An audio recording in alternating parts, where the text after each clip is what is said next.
In this video, I will demonstrate a new experiment, and the name of the experiment is characteristics of thermistor.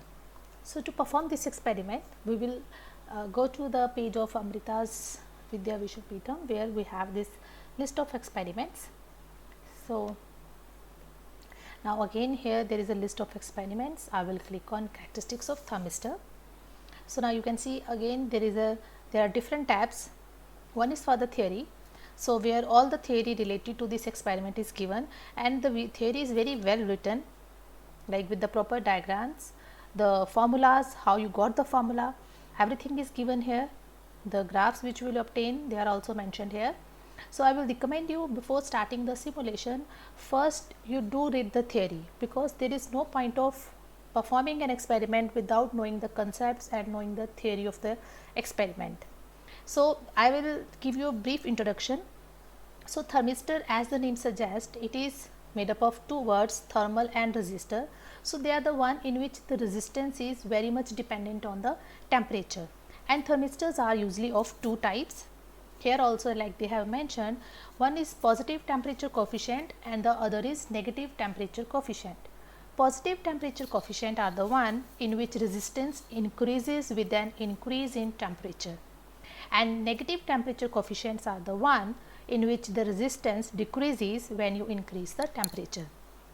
So, in this main experiment, what we will do is we will change the temperature and then we will calculate the resistance. From there we will calculate the alpha, which is temperature coefficient.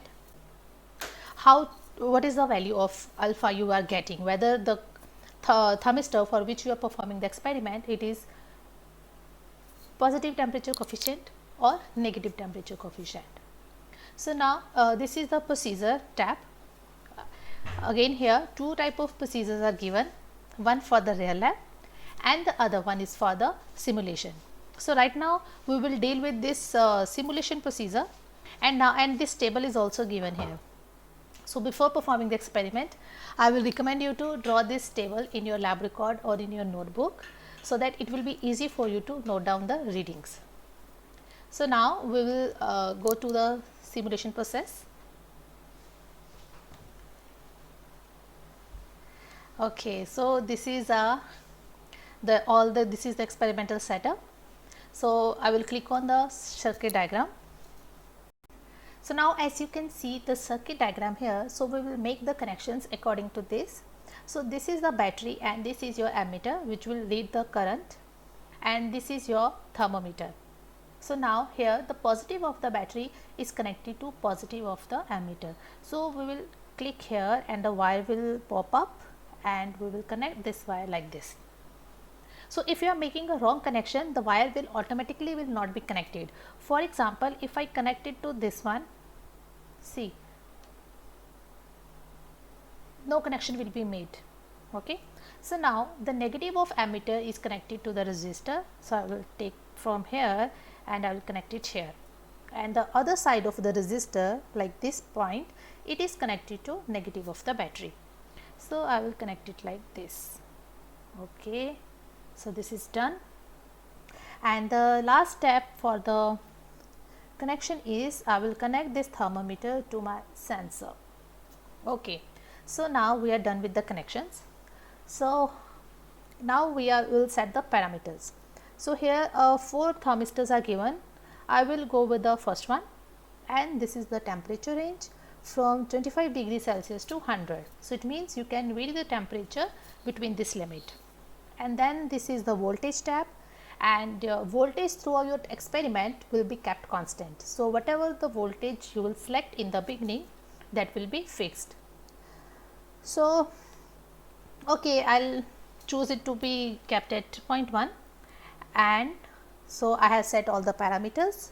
So, I will click on power on. So, now power is on, my temperature is showing thermometer is showing 25 degrees Celsius, which is the current temperature. Voltmeter is showing 0.1 volt, and this is the reading of the ammeter. So, right now the current is 1 milliamperes. So, then okay, I will click on show graph. So, as you will start taking the readings, a graph will automatically be plotted. So, now I will increase the temperature So, it is your wish, you want to increase in steps of 5 degrees Celsius or 10. So, I will go for 10. So, right now it is 35. Note down this temperature and note down this corresponding current. So, now during the experiment you are to note down only two parameters. The one is the temperature and other one is the corresponding current, and voltage is fixed throughout the experiment. So, again I will bring it to 45. So, this is my current reading. Note down the temperature and current. Again take it to 55.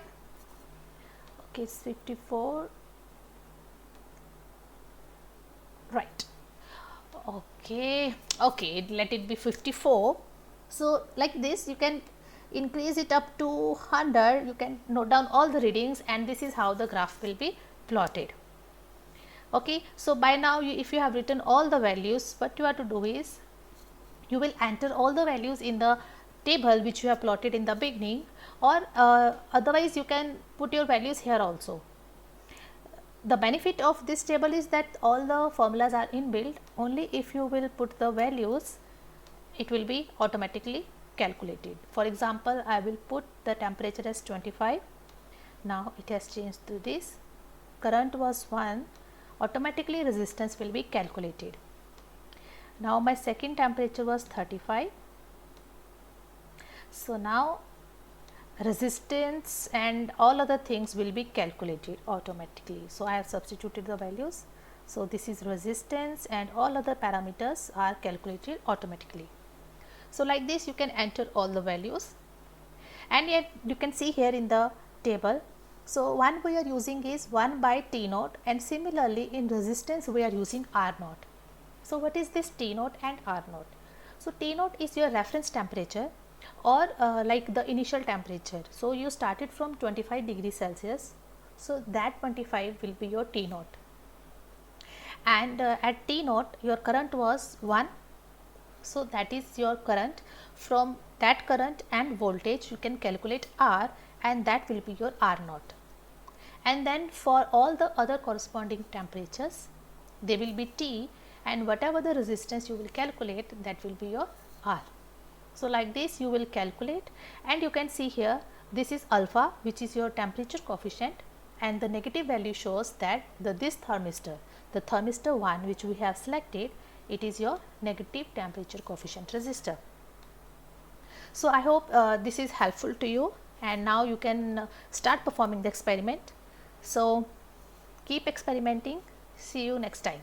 Thank you.